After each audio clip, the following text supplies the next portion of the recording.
का शिलान्यास मोबाइल लिए मुझे लगता है आज जिस तरीके से प्रधानमंत्री आदरणीय नरेंद्र मोदी जी ने लगभग 12,000 करोड़ से ज़्यादा की योजनाओं का शिलान्यास करने का उन्होंने काम किया, ये उनके उस प्यार को दर्शाता है बिहार वासियों के प्रति। प्रधानमंत्री जी की गारंटी जिस तरीके से देश की जनता को भरोसा है, बिहार में लोकसभा चुनाव प्रचार के दौरान जो वादे प्रधानमंत्री जी के द्वारा किए गए थे, मुझे लगता है उनको पूरा करने की ये शुरुआत है। आज जिस तरीके से दरभंगा में एम्स का शिलान्यास किया गया है, उसका भूमि पूजन किया गया है, ये अपने में एक बहुत बड़ी मांग रही थी इस क्षेत्रवासियों की, मिथिलांचल के लोगों की, जिसको आज प्रधानमंत्री जी ने पूरा करने का काम किया। एक वो दौर भी था जब देश भर में मात्र 2 एम्स होते थे, और आज एक ऐसा दिन है जब बिहार में ही 2 एम्स है, जहाँ एक तरफ पटना में तो वहीं दूसरा एम्स दरभंगा में भी अब जल्द खुलेगा।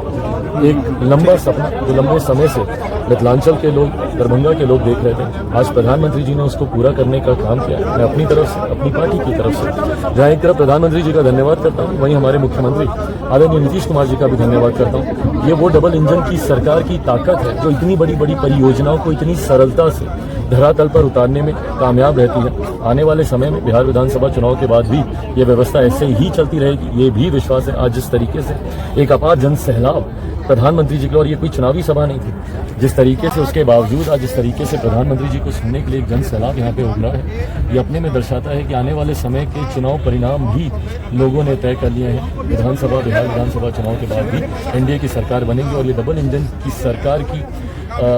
का ये विकास इसी तरीके से आगे चलता है। बिहार में बाईपोल हो रहे हैं, बगल में झारखंड में चुनाव हो रहे हैं, क्या उम्मीद है झारखंड में आप लोग क्या आ पाएंगे या फिर से हेमंत सोरेन की सरकार बनेगी? पूरी तरीके से एनडीए की सरकार बनने जा रही है, और ये मेरा विश्वास है, क्योंकि मैंने झारखंड की कई सीटों पर प्रचार किया है पिछले 2 दिन 10-11 तारीख को। न सिर्फ अपनी सीट जहां से लोक जनशक्ति पार्टी रामविलास के एनडीए के प्रत्याशी चुनाव लड़ रहे हैं छतरपुर, बल्कि इसके अलावा भी कई सीटों पर जाने का काम किया। आने वाले दिनों में पुनः मेरे 2 दिनों का कार्यक्रम दूसरे चरण के मतदान के लिए भी वहाँ पे लगेगा। ऐसे में इन चुनाव प्रचार के दौरान लोगों के द्वारा जो उत्साह देखने को मिला, ये मेरे विश्वास को बढ़ाता है कि 23 तारीख को जब परिणाम आएंगे तो न सिर्फ झारखंड में एनडीए की सरकार बनेगी, बल्कि महाराष्ट्र में पुनः एनडीए की सरकार बनेगी, और बिहार में जहाँ पे चारों सीटों पर उपचुनाव हो रहे हैं, जहाँ पे मतदान अभी चल रहा है, वहाँ पे भी एनडीए के प्रत्याशियों की जीत सुनिश्चित है।